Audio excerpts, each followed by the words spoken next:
Have you ever been in a large forest and seen a strange black tarn hidden deep among the tall trees? It looks bewitched and a little frightening. All is still. Fir trees and pines huddle close and silent on all sides. Sometimes the trees bend cautiously and shyly over the water as if they are wondering what may be hidden in the dark depths. There is another forest growing in the water, and it too is full of wonder and stillness. Strangest of all, never have the two forests been able to speak to each other. By the edge of the pool and out in the water are soft tussocks covered with brown bare moss and woolly white cotton grass. All is so quiet, not a sound, not a flutter of life, not a trembling breath. All of nature seems to be holding its breath, listening with beating heart. Soon, soon. And then a gentle murmur stirs the crown of the tall firs, and they lean together and begin to sing softly. Yes, we have seen him far, far away. And soon he will be here. He is coming, he is coming. A murmur sweeps through the forest. Bushes rustle and whisper to each other. The cotton grass blossoms bend and bow back and forth. Yes, he is coming, they say, while the still waters begin to murmur. He is coming, he is coming. You hear a few twigs breaking far away. They come closer, come together in a solid noise. It grows. There is a crash of snapping bushes and branches and twigs, a clatter of fast-moving footsteps coming one after another, and you hear a heavy panting. A large elk has thrust itself through the forest to the bank of the pool, where it stops, swings its panting muzzle and snuffs eagerly. The majestic crown of horns shakes, and the elk's nostrils quiver, and then it stands still for a moment. A second later, with gigantic leaps, it is off through the swaying tufts, and disappears into the far side of the forest. That much is true. Now here is a fairy tale about it. The sun is shining like gold on the meadow of Dream Castle. It is summer, and the grass has 1,000 fragrant blossoms. A little girl, rosy and delicate, sits among all the flowers, combing her long, pale yellow hair. It sifts like summer gold through her small fingers. A gold crown is lying in the meadow beside her. This girl is the princess of Dream Castle, and today she has slipped away from the high, stately chamber where her father the king and her mother the queen sit on golden chairs with sceptre and orb to rule their people. She wishes to be alone and free, and has come to the flowery meadow to play. The meadow has always been her playground. This princess is small and slim, still a child. She sits there in a gown whiter than white, made of silk and satin and muslin as thin as gauze. Princess Tuvstarr, that is what they call her. She combs her fair hair with small, thin fingers and smiles at the shining hair strands. An elk snuffs and stalks past. She lifts her eyes. "Oh, who are you?" "I am Longleg Scut. What do they call you?" "I am Princess Tuvstarr." She lifts her crown from the meadow to show that it is so. The elk stops to look at the princess long and searchingly, then lowers its head. "You are beautiful, little one."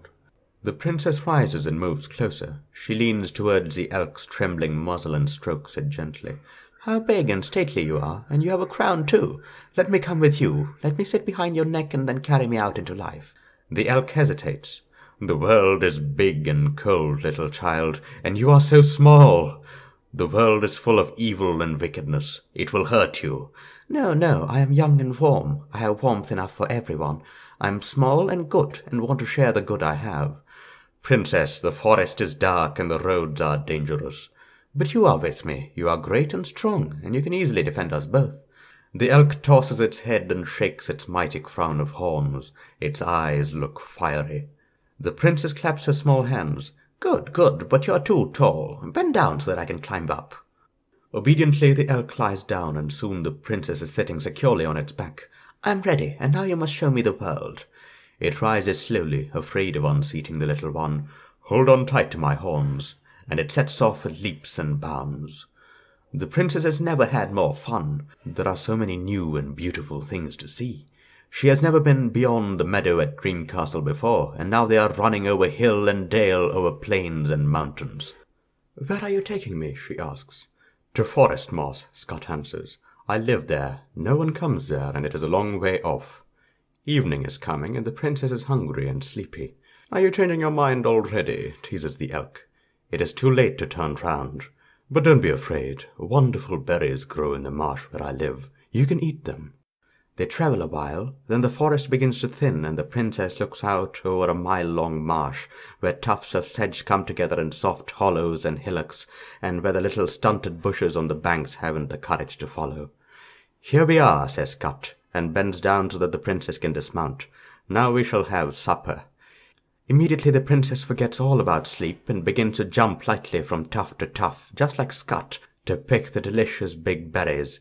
She and Longlegs Scott share them delightedly. Scott says, "We must hurry on before it gets too dark," and once again Princess Tuvstarr climbs on his broad back. Scott sets off sure-footed across the marsh, stepping confidently on the tufts as if he knows they will hold him. After all, he was born there. "Who is that dancing there?" asked the princess. "They are the elves, but be careful of them. They seem sweet and friendly, but never trust them. Remember what I tell you. Don't speak to them, but hold tight on my horns and pretend you don't notice them." Yes, the princess promises she will. But the elves have already caught sight of them. They come forward and circle round and dance up and down in front of the elk, floating tantalizingly close to the princess. But remembering what Scott has just told her, she clings to his horns with all her might. "Who are you? Who are you?" asked the elves. Hundreds of questions are all around, and the princess feels them like the cold breath of the wind, but she does not answer. Then the tiny elves in their thin white veils become bolder. They tug at her dress and her long yellow hair. Scott snorts and begins to run.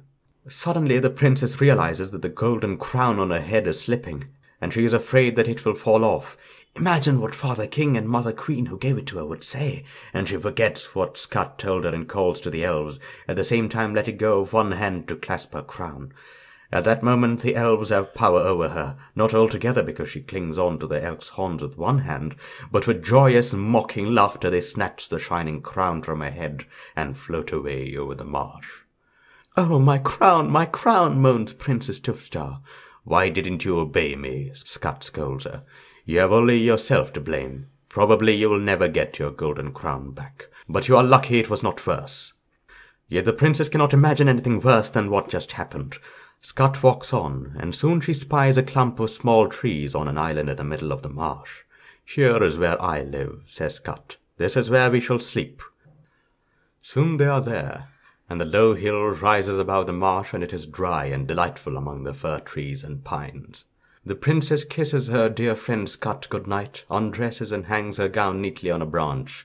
She lies down and is soon asleep, with the long-legged elk to stand guard over her. It is almost night, and a few small stars are twinkling in the sky. The next morning the princess is awakened by the soft touch of the elk's muzzle on her forehead. She jumps up quickly, stretches naked in the golden-red morning light, and then collects some dewdrops to drink in her hands. A small chain with a golden heart on it is hanging from her neck and catches the sunlight like fire. "Today I will go bare," she exclaims. "I will carry my dress in front of me, and then you will carry me on your back and show me more of the world." "Yes," says the elk, unable to deny her anything. It had been awake all night watching over the strange white little girl on the ground, and that morning there had been tears in its eyes. It did not understand why, except it felt autumn approaching, and it was seized by a longing to do battle and a desire not to be alone any more. Suddenly it dashes away into the forest. The fair-haired princess finds it very difficult to hold on. Branches whip her face and shoulders, and the little golden heart dances on its chain. But before long Scott calms down and slackens his pace. Now they are travelling through a large, strange forest. The long branches of the firs are covered with hanging moss. The tree roots bend like snakes, and large, lichen-covered boulders seem to threaten them from the side of the path. The princess has never seen such a queer place before. "What is that mowing deep in the woods?" she asks. "I think I see long green hair and a pair of white arms waving to me." "It is the witch of the woods," says Scott. "Answer her politely, but by no means ask her for anything, and whatever you do, hold tight to my horns." "Yes," the princess promises. She will hold on tight. Now the witch glides closer. She does not want to show herself entirely. She always hides halfway behind a tree. Curiously and slyly she peers at the elk and the girl. The princess scarcely dares to look that way, but she can tell that the witch has icy green eyes and a mouth red as blood. Then the witch begins to slither from tree to tree, following the elk as it runs. She knows Scut well, but is puzzled by the little white one with the golden hair. Suddenly she calls, "What is your name?"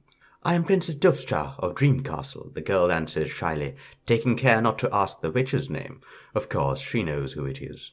"What are you carrying in front of you?" the witch asks. "It is my finest gown," replies the princess with a little more courage.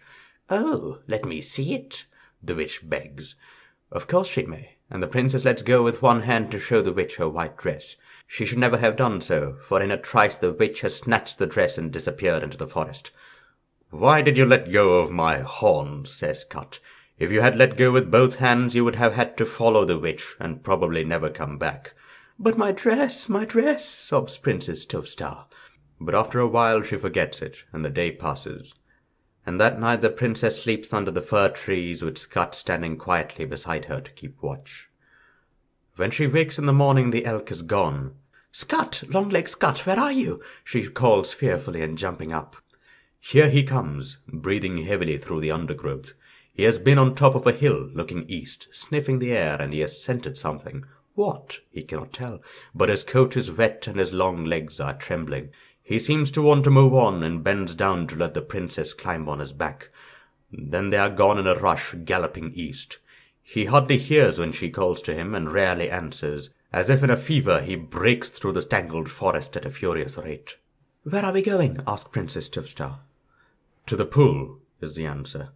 "Deep in the forest is a pool, and that is where I go when autumn is coming. No person has ever been there, but you shall see it." Abruptly the tree trunks open, and here is the water, shining brown-black with flecks of greenish gold. "Hold on tight," Scut warns. "There is danger under the water. Watch your golden heart." "Yes, what strange water," says the princess, bending forward to look more closely. But oh dear, at that moment the chain with the golden heart slips over her head and into the pool. "Oh, my heart, the golden heart that my mother gave me the day I was born. Oh, what shall I do?" She is quite inconsolable. She stares at the water and then begins to wander over the tussocks to look for her heart. "Come," says Scut, "it is dangerous for you here. Looking for one thing, you will forget everything else." But the princess wants to stay. She must find her heart. "Go, my friend, let me sit here alone. I know I shall find the heart." She flings her arms about his bent head, kisses it and strokes it softly. Then, small and slim and undressed, she goes and sits down on a grassy hillock. For a long time the elk stands quite still and looks at the small girl. But when she no longer seems to notice that he is there, he turns and disappears with hesitant steps into the forest. Many years have passed. Still Princess Tuvstarr sits and looks wonderingly into the water for her heart. She is no longer a little girl. Instead, a slender plant, crowned with white cotton, stands leaning over the edge of the pool. Now and then the elk returns, stops and looks at it tenderly. Only he knows that this is the princess from Dream Castle. Perhaps she nods and smiles, for he is an old friend, but she does not want to follow him back. She cannot follow any more, as long as she is under that spell. The spell lies in the pool. Far, far under the water lies a lost heart, a heart of gold. And still Princess Tuvstarr sits and looks longingly into the dark depths of the water. The end.